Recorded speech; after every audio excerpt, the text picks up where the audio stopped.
Forfatningskommissionen er klar til at trække i arbejdstøjet, men allerede inden kommissionens første møde har kommissionsformanden og naalakkersuisut for selvstændighed været offentligt uenige om, hvilken forfatning kommissionen egentlig skal lave.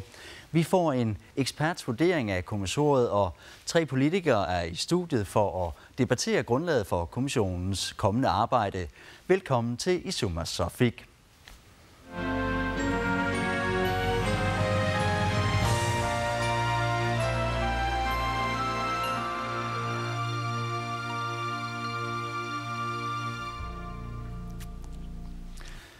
I efteråret er hastebehandlet i Inatsisartut et forslag om en grønlandsk forfatningskommission. Henover en weekend bemyndigede Inatsisartut naalakkersuisut til at nedsætte kommissionen og skrive kommissoriet for kommissionen, altså de retningslinjer, som kommissionen skal arbejde efter. Forfatningskommissionens medlemmer er nu fundet, og kommissionen skal til at i gang med arbejdet. Og så kan jeg byde velkommen til dig, Jens Wendel Hansen, adjunkt i moderne historie ved Isuma Sofik. Tak for det. Nu er kommissoriet til forfatningskommissionen offentliggjort. På side 1 i det kommissorie, der står der, at kommissionen skal beskæftige sig med at lave et forslag til en grønlandsk forfatning i 2 tempi. Først, ganske kort, hvad betyder en forfatning i 2 tempi? Det betyder, at man tager det af 2 omgange, kan man sige.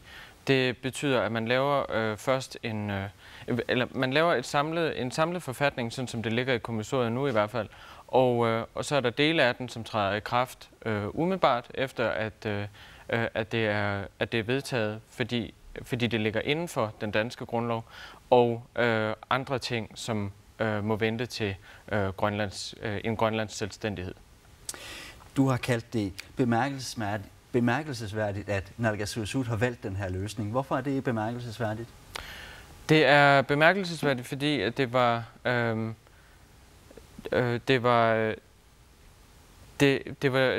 det modsatte af, eller ikke det modsatte af, men det var i hvert fald ikke fuldstændig det samme, som Inatsisartut opfordrede naalakkersuisut til.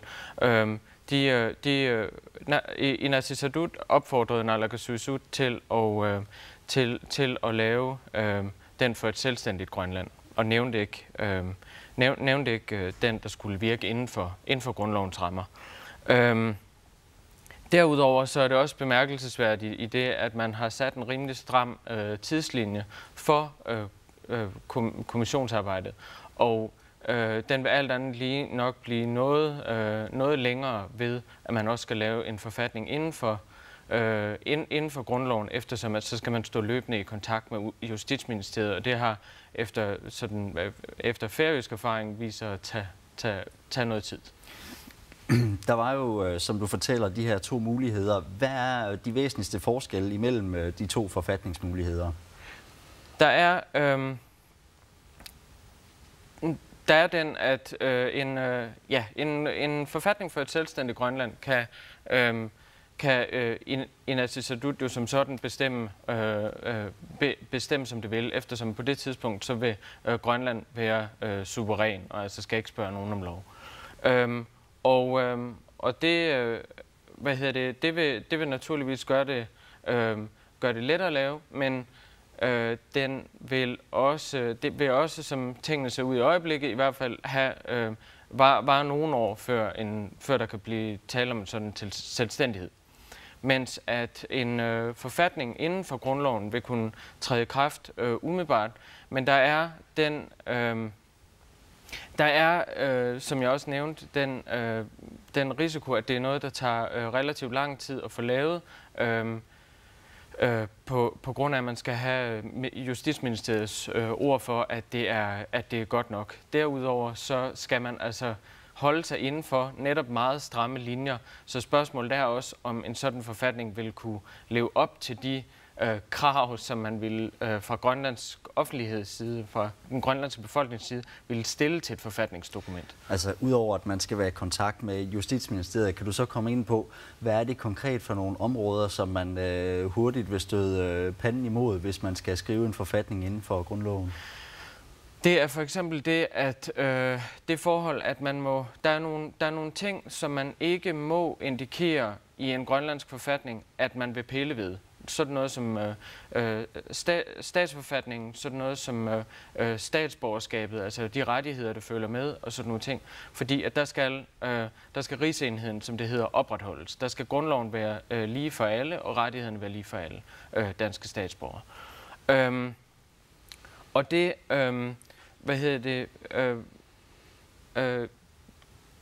det vil være et af de steder, hvor Færøerne i hvert fald har, nogle af de steder, hvor Færøerne har, hvor de færøske erfaringer har vist, at man godt kan støde på, Justitsministeriets jurister, eller støde sammen med dem. Et konkret eksempel er for eksempel, at man i Færøerne skrev, at al magt udgår fra det færøske folk. Men det er strengt taget i strid med grundloven, fordi der udgår al magt fra rigsmyndighederne. Og derfor vil der være nogle af de ting, som man måske ville finde det naturligt at skrive i en forfatning, et forfatningsdokument, som ikke kan medtages. Hvis vi så lige vender tilbage til det her med, at naalakkersuisut har valgt en anden løsning, end Inatsisartut opfordrede dem til. Ser du så noget problem i, som du ser det, at naalakkersuisut har valgt en anden løsning? Man kan sige, som sådan er der ikke nogen... Nu er jeg ganske vist ikke jurist, men jeg kan dog læse så meget, at det ser ikke ud som om, at der er nogle formelle problemer i, at man har... at man har gjort det. Inatsisartuts opfordring var netop en opfordring. Og i den her noget hastige weekend, hvor forslaget skulle igennem, der overlod. Der var det, der skete. Det var også, at Inatsisartut overlod til naalakkersuisut at træffe beslutning om de her ting omkring kommissorier og sådan nogle ting. Så det der er ikke nogen formelle problemer. Man kan så til gengæld sige, at der er nogle politiske eller måske endda moralske problemer i, at man tilsidesætter en opfordring. Og der kan jeg også se på den nyeste pressemeddelelse, der er kommet ud, at det udvalg, som er nedsat til at holde forfatningskommissionen i ørerne og naalakkersuisut i ørerne, at de har... At de netop har bemærket, at man er gået hen over Inatsisartuts opfordring. Og det, det må vi jo se, hvordan det går. Men det er i hvert fald naalakkersuisut, som har taget en egen beslutning i den her sag. Og det må vi så se, hvordan Inatsisartut reagerer på. Hvis vi så lader os antage, at naalakkersuisut fastholder kommissoriet, og man skal arbejde med en forfatning i 2 tempi. Hvad vurderer du så? Hvilke områder vurderer du bliver de mest vanskelige at arbejde med og finde enighed om? Ja. Jeg tror faktisk, at man kan blive overrasket over, hvor mange problematikker, der faktisk kan ligge i sådan noget her. Jeg har, jeg har selv tænkt, at sådan en, som kan, sådan en, som måske kan virke lille og ligegyldig i øjeblikket, er sådan noget som for eksempel forholdet til, om man skal være monarki eller om man skal være republik. Man plejer at sige, at at grønlænder er nogle af de mest royalistiske i riget, og altså det må man jo så se, hvor er den almindelige grønlandske befolkning villig til at kaste det over bord, for eksempel, hvis man foreslår en republik. Det kan faktisk godt gå hen, netop fordi det er noget, der faktisk rører i de her, i kulturen. Så kan det faktisk være noget, en af tingene. Men samtidig er der også nok endnu mere vigtigt det her spørgsmål omkring sådan noget med statsborgerskab. Hvilke rettigheder har forskellige grupper? Hvordan kommer de til udtryk? Også i det politiske system skal nogle dele af landet overrepræsenteres i Inatsisartut for sådan at komme alle til gode.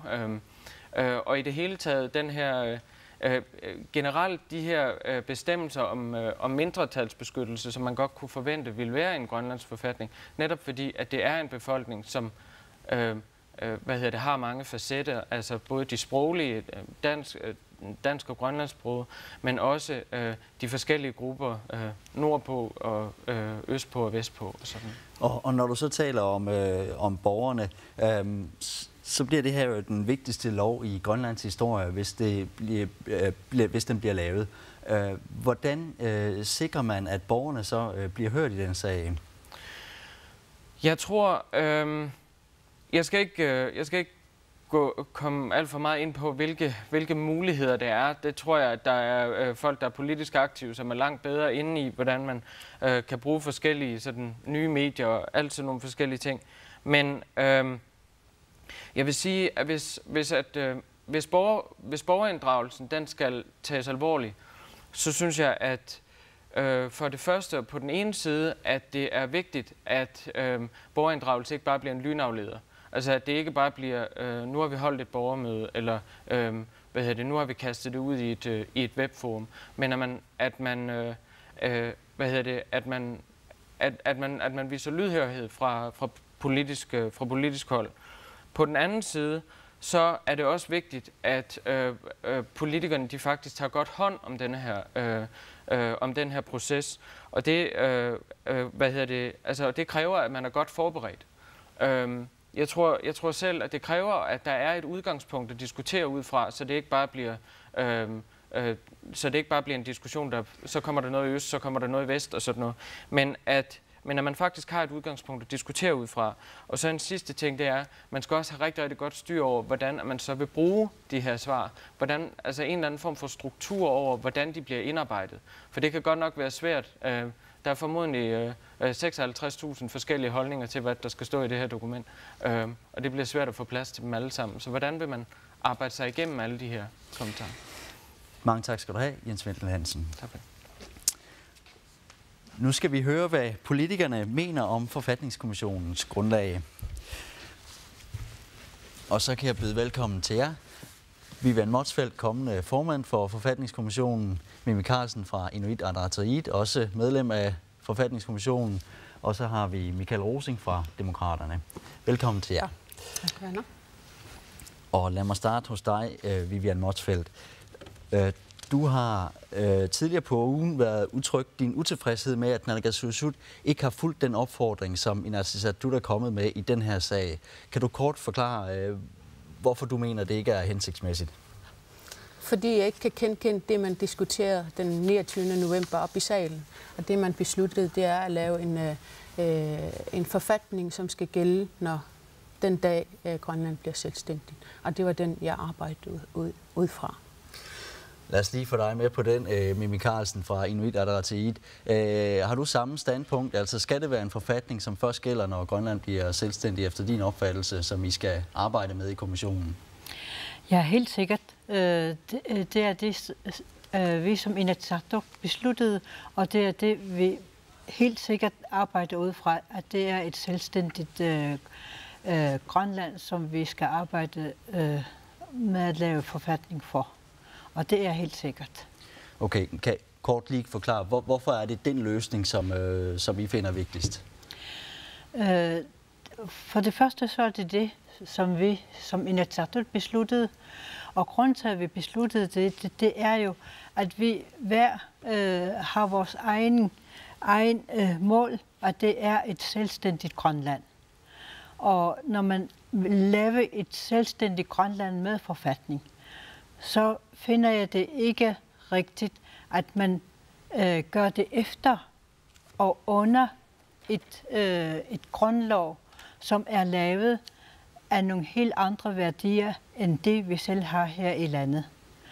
Så alene af det grund er det helt klart, at det er et selvstændigt Grønland, vi laver forfatning til. Vivian Motzfeldt, du har tidligere på ugen udtalt noget lignende i retning af, at vi kan, hvis ikke vi bliver selvstændige, jamen, så har vi ikke noget at bruge forfatningen til. Men ligger man ikke lidt, som man har ret nu, i forhold til, at Inatsisartut jo meget hurtigt behandlede det her forslag og overgav bemyndigelsen til Naalakkersuisut om at skrive kommissoriet og lave kommissionen. Hvad siger du til det? Jeg synes ikke, vi har hastebehandlet. Den diskussion har været i gang i rigtig mange år. Og den naturlige udvikling, det er, at på en eller anden tidspunkt, så skal vi nå frem til, at vi skal begynde at diskutere et selvstændigt land. Og det er et naturligt vej, og det skal man som enhver borger have en, Selvfølgelig, det er den vej, vi skal. Og jeg synes ikke, at vi skal fokusere så meget på, hvad det er, vi har været uenige i. Jeg synes, vi alle sammen skal være spændt på, at det her det er historisk øjeblik, og det er et kæmpe arbejde, som vi skal til at komme i gang med. Og ud fra din første spørgsmål, så synes jeg, at det, vi har nu i dag, det er den, vi har under den danske stat. Og jeg kan ikke forstå, hvad meningen vil være med at skulle lave endnu en under den danske stat, og den næste skridt, det er den naturlige vej, det er at arbejde sig hen imod et selvstændigt land. Men nu kan man sige, nu har naalakkersuisut så bemyndigelsen til det. Hvad kan I så gøre for at lave om på det her? Jeg synes i sidste ende, at borgerne skal være med til at bestemme, hvilken vej vi skal, og rigtig mange borgere ud fra deres stemme har jo peget i en retning af, at det er den vej, man gerne vil. Og det er også en naturlig vej, og det er enhver folks ret og pligt at arbejde sig hen imod et selvstændigt land. Men nu tænker jeg så på, i forhold til, om vi skal have en forfatning i 2 tempi, eller en forfatning, som først gælder, når Grønland bliver selvstændigt. Hvad kan du gøre, når I nu har afleveret bemyndigelsen til naalakkersuisut? Hvad kan I så gøre nu for at få lavet det om, det kommissorium, som foreligger? Jeg synes, vi har gjort alt, og Inatsisartut har også lavet en pressemeddelelse i dag, som siger, at det er den, man har taget udgangspunkt i den 19. november, at det er den, vi skal bruge at arbejde som. Men der står jo stadigvæk noget andet i kommissoriet, og udvalget skriver også i dag, at vi håber, at naalakkersuisut for selvstændighed vil lave det om. Altså, I har jo overgivet kompetencen. På trods af, at der stod i redegørelsen, at det var vigtigt, at Inatsisartut havde hånd i hanke med det her, så har I jo overgivet kompetencen til naalakkersuisut. Hvor langt vil I gå for at få det her på plads, og få det efter jeres vilje, hvis man kan sige det på den måde? Jeg vil sige, at vi først lige kom i gang med, at vi har ikke engang haft vores første møde som medlem af det her kommissorium. Så hvis I også giver os lov til at arbejde hen imod, og politik handler jo også rigtig meget om at finde kompromis, og det her, det er en del af det, vi gør, det er, at vi tager udgangspunkt i, hvad man har besluttet i Inatsisartut, og det er det, som naalakkersuisut også skal følge, og det er det, vi prøver at gøre opmærksom på. Michael Rosing, du har jo været med også fra starten af, og i og med, at du også var med i lovudvalget. Og hvad mener du om det valg, som naalakkersuisut har foretaget her med, at det skal være en forfatning i 2 tempi, i stedet for den opfordring, som I kom med fra lovudvalget i lovudvalgets betænkning om, at det skal være en forfatning, som først gælder, når Grønland bliver selvstændig? Lad mig lige starte med at sige, at jeg synes overhovedet ikke, at hele det her skulle have været lagt op i naalakkersuisut til at begynde med. Som vi også påpegede dengang, så er naalakkersuisut jo et udpluk af Inatsisartut, og der sidder et parti, som stort set har det meste af magten, eller i hvert fald mere end halvdelen af magten der. Så på den måde synes vi, det er en udemokratisk måde at gøre tingene på. Og hvordan så taler vi faktisk ikke om det skal være selvstændighed i 1 eller 2 tempi. Vi taler om, det skal være selvstændighed i 3 eller 4 tempi. Fordi vi har allerede haft de 2 tempi, som hedder hjemmestyreloven og nu selvstyreloven. Så egentlig så synes jeg, at det der med at lave en forfatning i 2 tempi, det svarer jo omtrent til, at vi har haft hjemmestyre, så har vi selvstyre, så har vi haft, jeg ved så ikke hvad, vi må finde på et nyt ord, inden vi så får selvstændighed. Så på den måde kan jeg vældig godt se Vivians pointe her. Men i forhold til, hvordan arbejdet er gjort, så må jeg bare erkende, at Inatsisartut ligger, som Inatsisartut har ret. Vi har selv givet kompetencen videre, og så kan vi stå på sidelinjen og råbe og skrige, og så får vi se, om det nytter noget eller ej. Mimmi Karlsen, den skal du lige have lov til at svare på. Man kan sige, der blev for alvor skruet op for tempoet på forfatningsarbejdet efter dannelsen af den nye koalition, hvor I kom med. Dit parti kom med i regeringen, så kom der selvstændighedsministerium og så videre, og der blev sat tempo på. Bærer I ikke også et ansvar for, at det her det er blevet hastet igennem? Det vi skal huske på, det er, at forslag til, at vi får lavet vores forfatning, den har jo været på flere gange. Der er flere, der haft det her forslag fremme, og så kommer vi til den tid, hvor det er på tide, at vi kommer i gang med det. Og det er rigtigt nok, at da vi kom ind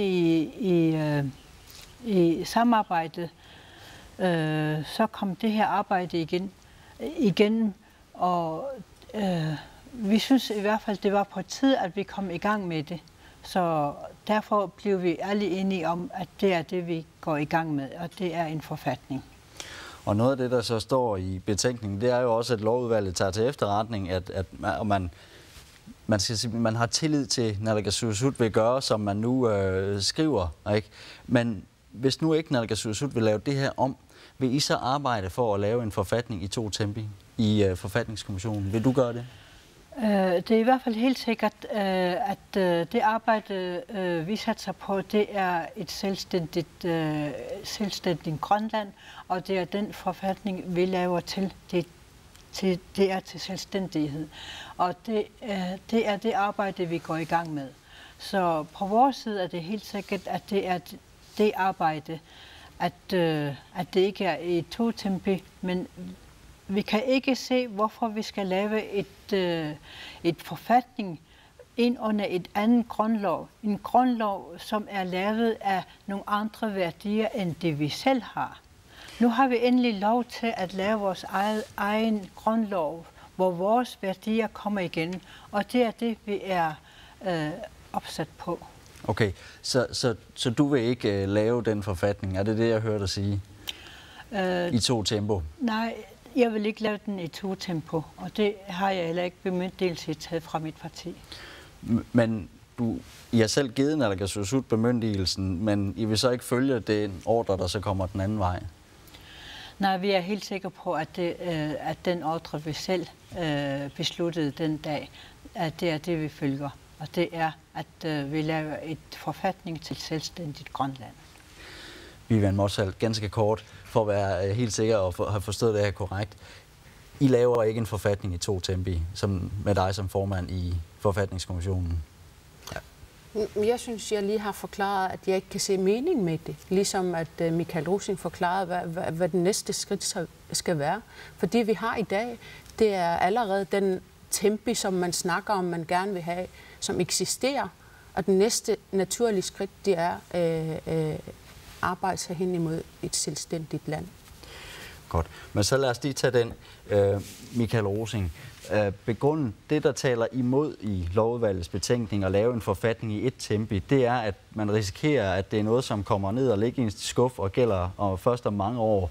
Vil det ikke være smart at lave noget, som der er lagt op til nu, at man får lavet noget, som kommer til at gælde og bliver nærværende for de folk, som arbejder med det, eller hvordan ser du på det?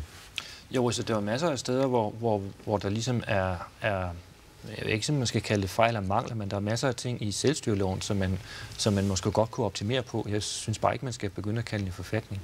Jeg skal også lige huske at bemærke, at det var ikke et enigt lovudvalg. Demokraterne kom med en mindretalsudtalelse. En af de ting, som for eksempel der er lidt problematisk i selvstyreloven, som den er i dag, og som også har været problematisk i hjemmestyreloven, at vi har ikke rigtig noget, der modsvarer statsborgerskab. Der er ikke rigtig nogen juridisk definition af en grønlænder. Nu ved jeg godt, det er sådan en af mine personlige kæpheste. Jeg har jo kæmpet for, at vi får et grønlandsk ID-kort, men det er ligesom en af de ting, som vi ikke rigtig har. Og der vil det selvfølgelig være relevant at kigge på det i en selvstyrekontekst. Hvem er det egentlig, vi mener, der er grønlænder sådan rent juridisk? Det ville det være rart. Det ville da være meget rart at få afklaret. Så på den måde kan man jo godt sige, at ja, det ville måske være hensigtsmæssigt at gøre det, men jeg ser det bare ikke som en forfatning. Jeg ser det som endnu en udvidelse af selvstyret. Og det kan man så diskutere, om det er bare en kamp på ord, eller om der virkelig er substans bag det. Vivian Motzfeldt, nu må vi så se, hvad det ender med, og hvad I kommer til at lave. Men lad os så sige, at I laver en forfatning i 1 tempi, og som der bliver bemærket i lovudvalgets betænkning, så er risikoen, at man kommer til at lave nu, der er afsat 3 år til arbejde cirka, eller i hvert fald på finansloven i 3 år. Risikerer man ikke at komme til at lave noget nu, som ikke kommer til at træde i kraft sådan inden for de kommende år? Jeg synes, det står meget klart, at hvis man ikke kan lave det inden for 3 år, så er der også mulighed for at forlænge. Og det har man også set andre steder, som også Jens Vendel forklarede, det er, at det kan tage mange år, men nu må vi se, nu må vi komme i gang. Det her det er første gang for os alle sammen, så lad os tage befolkningen med, og lad os diskutere de vigtige emner, som vi gerne vil have med i forfatningen. Og først og fremmest, så glæder jeg mig rigtig, rigtig meget til at komme i gang. Og udvalget har jo ikke engang haft, eller udvalgsmedlemmerne har ikke engang fået lov til at sætte sig ned og mødes første gang. Så der kommer nogle klare og mere spændende at diskutere, når vi kommer så langt. Men man kan jo så tydeligvis høre, at I allerede har gjort jer nogle tanker om, hvad det er, I skal lave. Hvad er vigtigt for dig i det her arbejde? Jeg synes, det er meget, meget vigtigt at begynde at diskutere vores egne værdier. Hvordan vi gerne vil blive set som folk, og hvordan vi gerne vil ses som os selv. Og rigtig mange reformer, som kommer til at handle meget mere om os selv, sådan som vi har det i dag, synes jeg, at der er rigtig, rigtig mange befolkning, som ikke har den magt, at den mulighed for en udvikling. Og det synes jeg, at det er en af de ting, som vi skal arbejde rigtig meget med. Og der skal vi også tage uddannelse med. Økonomi har vi også. Der er rigtig store punkter, som vi skal tage op. Og det synes jeg, at I skal give os lov til at komme i gang med. Men hvad er begrundelsen for at gøre det lige præcis nu, så man kun havde en weekend til at debattere det sidste efterår? Man skal i gang nu, så man hurtigst muligt kan lave et forslag. Kan du se, at der er mulighed for, at Grønland bliver selvstændig inden for de kommende 10 år, for eksempel, hvor sådan en forfatning så kunne bruges? Ja, selvfølgelig. Det håber jeg. Og I skal også huske på, at hvis man tager historikken med, så er ikke det her forslag, det er ikke første gang, den er kommet frem. Det startede allerede helt tilbage i 2011. Flere af Inatsisartut medlemmer har bragt den emne op, og på grund af omstændigheder og valg i tider og utider har stoppet arbejdet. Så det endelig er vi kommet så langt, så vi kan komme i gang. Mimi Karlsen, nu får lige det sidste spørgsmål her i aften. Hvad er vigtigt for dig, når du går ind i forfatningskommissionen og går i gang med arbejdet med at skrive den allervigtigste lov for i Grønlands historie måske, som kommer til at danne rammerne for fremtidig lovgivning, så frem den bliver vedtaget en dag? Hvad er så vigtigt for dig? Det er meget vigtigt med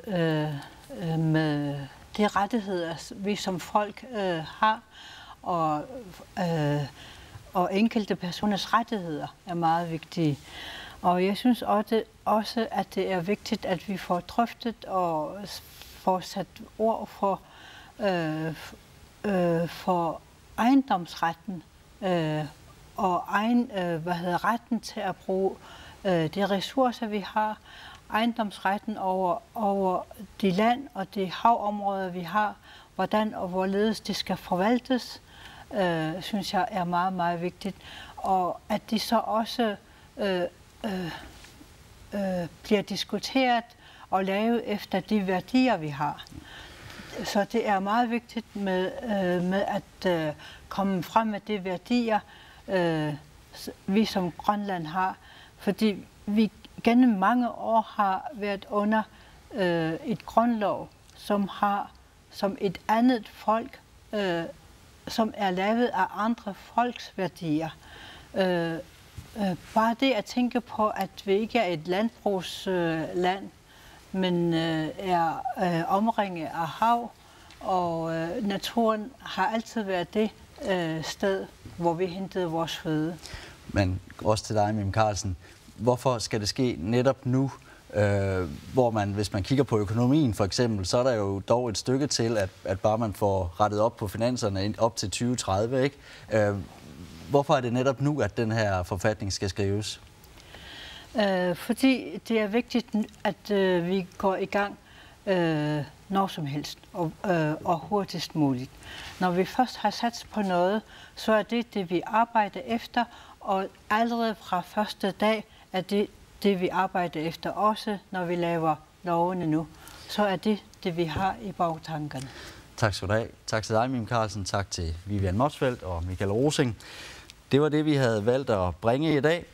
Isomosofik er tilbage 25. maj kl. 20. Tak fordi I så med, og Fortsat god aften på gensyn.